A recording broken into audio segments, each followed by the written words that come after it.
अभ्यास कर म्हणून सतत मुलांच्या मागे प्रत्येक आईवडील हे चिडताना बघतो आपण.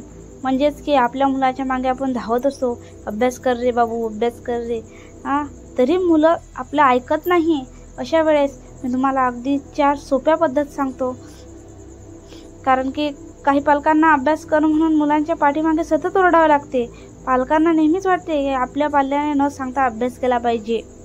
आपण मुलांना न सांगता जोर जबरदस्ती न करता मुलांनी अभ्यास करावा एवढीच इच्छा असते पालकांची. परंतु मुलं नेहमी या उलटच वागतात. मुलांना कितीही वेळा समजून दम देऊन ओरडून सांगितले तरी ते पालकांचं म्हणजेच आपल्या आईवडिलांचं ते ऐकत नाहीत. काही मुलं ही अभ्यासाच्या बाबतीत तर फार काटेकोर असतात. अशी मुलं लक्ष देऊन काळजीपूर्वक आपला अभ्यास करत असतात. परंतु काही मुलांना अभ्यासाचे नाव जरी घेतले तरी नको वाटते. त्यांना लगेच झोप येते. म्हणजे पुस्तक हाती घेतलं की त्यांना आपोआप झोप लागते. अशी सुद्धा मुलं आहेत. अशावेळी नेमके काय करावे असं प्रत्येक आईवडिलाला प्रश्न पडत असतो. म्हणून मुलांच्या अभ्यासाची आवड निर्माण होईल अशा काहीतरी गोष्टी मी तुम्हाला 4 गोष्टी त्या सांगते. आपण काही ट्राय करून बघू. या उपायामुळे मुलं लक्षपूर्वक अभ्यास तर करतीलच, पण सोबतच अभ्यास कर म्हणून पालकांना त्यांच्या मागे धावाही लागणार नाही. अशा मी तुम्हाला अगदी सोप्या पद्धती सांगते. त्या लक्षपूर्वक ऐका. फक्त पूर्ण व्हिडिओ बघा माझा आणि कमेंट करून मला नक्की सांगा व्हिडिओ कसा आवडला. तर पहिली ट्रिप आहे, अभ्यासपूर्वक वातावरण मुलांना पाहिजे. म्हणजे ते कसं तर अभ्यासासाठी नेहमी शांत जागा निवडा. अभ्यासाची जागा स्वच्छ आणि नीटनेटकी ठेवा. शक्य असल्यास नैसर्गिक प्रकाश असलेल्या ठिकाणी बसून अभ्यास करा. अभ्यास करण्यासाठी आरामदायी खुर्ची ठेवा आणि टेबल वापरा ज्यावर पाल्य आरामात बसू शकेल. अभ्यास करताना तुमचा फोन, टॅबलेट आणि लॅपटॉप यासारखे इलेक्ट्रॉनिक उपकरणे नेहमी बंद घरात ठेवा. आता तुम्ही म्हणसाल की आमच्या घरी खुर्ची नाही, टेबल नाही, मुलांना कसं काय द्या आम्ही अभ्यास करायसाठी? काय ह्या वस्तू नसल्या तर अभ्यास होत नाही काय? तर अभ्यास होतो. ह्याही वस्तू नसल्या तर अभ्यास होते. पण शांत वातावरण मुलांना द्या. एक घरामध्ये आता काही घरं 1 रूम 2 रूमचेच असतात, 10 बाय 10ची रूम असते.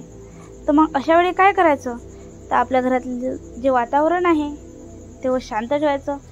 मुलं घरी आले शाळेतून की त्यांना जेवण द्यायचं, त्यांना झोप द्यायची योग्य, नंतर त्यांना अभ्यास करायला लावायचं. एक वेळेस मुलांना 2-4 दिवस आपल्याला त्रास होईल, पण मुलं स्वतः अभ्यास करते ना आपल्याला डबल त्यांच्या मागे पळा लागणार नाही की बाबू अभ्यास कर रे, बाबू अभ्यास कर रे असं म्हणा लागणार नाही. तर दुसरी गोष्ट आहे, अभ्यासाचे वेळापत्रक बनवा. तुम्ही केव्हाही उठलं सुटलं मुलांना अभ्यास करा असं म्हणू नका.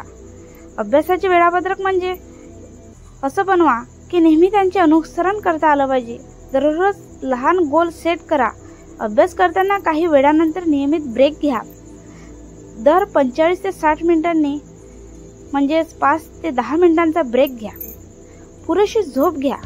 दररोज रात्री 7 ते 8 तासांची झोप घ्या. निरोगी आणि संतुलित अन्नपदार्थ खाऊ घाला मुलांना, जे त्यांना ऊर्जा देतील. आणि नियमित व्यायाम केल्याने त्यांची एकाग्रता सुधारू शकते. असं मुलांना वातावरण द्या. नंबर 3, अभ्यास करण्याच्या टेक्निक निवडा. तर मुलांना शिकवा. टेक्निक म्हणजे पोमोडोरो टेक्निक वापरा. पोमोडोरो टेक्निकमध्ये 25 मिनिटे काम आणि 5 मिनिटाचा ब्रेक घेतला जातो. माइंड मॅपिंग वापरा. कठीण संकल्पना समजून घेण्यासाठी आणि लक्षात ठेवण्यासाठी माइंड मॅपिंग टेक्निक वापरा. शब्दग्रह किंवा तथ्य लक्षात ठेवण्यासाठी फ्लॅश कार्ड वापरा. ऑनलाईन ट्युटोरियल, व्हिडिओ आणि लेखांसह अनेक ऑनलाईन साधने उपलब्ध आहेत जी मुलांना अभ्यासात मदत करू शकतात. नंबर 4 आहे मानसिकता. मेन आहे मानसिकता मुलांची. मुलांना नेहमी सकारात्मक राहायला शिका. त्यांच्यासमोर तुम्ही घरात सकारात्मक बोला. त्यांना खोट्या गोष्टी शिकवू नका. त्याचबरोबर त्यांना नेहमी स्वतःवर आणि आपल्या क्षमतेवर विश्वास ठेवण्यास शिकवा. त्यांना सांगायचं बाळा तू हे करूच शकतं. हे तुझ्याशिवाय दुसरं कोणीच करू शकत नाही, एवढा त्यांना कॉन्फिडन्स तुम्ही महत्त्वपूर्ण समजा. म्हणजे स्वतःवर एवढा पक्का विश्वास ठेवा तुम्ही त्यांना. मुलांची उद्दिष्ट काय आहे ते समजून ते उद्दिष्ट गाठण्यासाठी मदत करा. ध्यान साधना केल्याने मुलांची एकाग्रता सुधारू शकता. कोणतीही मदत मागायला घाबरू नका असे मुलांना कायम शिकवा. मुलांना एखादा विषय समजण्यात अडचण येत असल्यास त्यांची शिक्षक, वर्गमित्र किंवा ट्युटरची मदत घेण्यास शिकवा.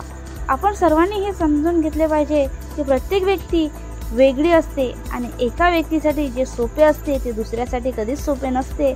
मुलांची पुस्तके, नोट्स आणि स्टेशनरी यासारख्या अभ्यासासाठी आवश्यक असलेली प्रत्येक गोष्ट मुलांकडे असल्याची खात्री करा. अशा पद्धतीने तुम्ही तुमच्या मुलांना ह्या 4 गोष्टी शिकवा. त्या त्यांना शिकवा आणि तुम्ही सुद्धा त्या घरामध्ये पाळा. तेव्हा तुमच्या मुलाला कधी तुम्हाला असं अजिबात म्हणायची गरज पडणार नाही की आता अभ्यास कर. धन्यवाद. माझा व्हिडिओ आवडला असेल तरी कमेंट करा, नसेल आवडला तरी कमेंट करा. जय महाराष्ट्र.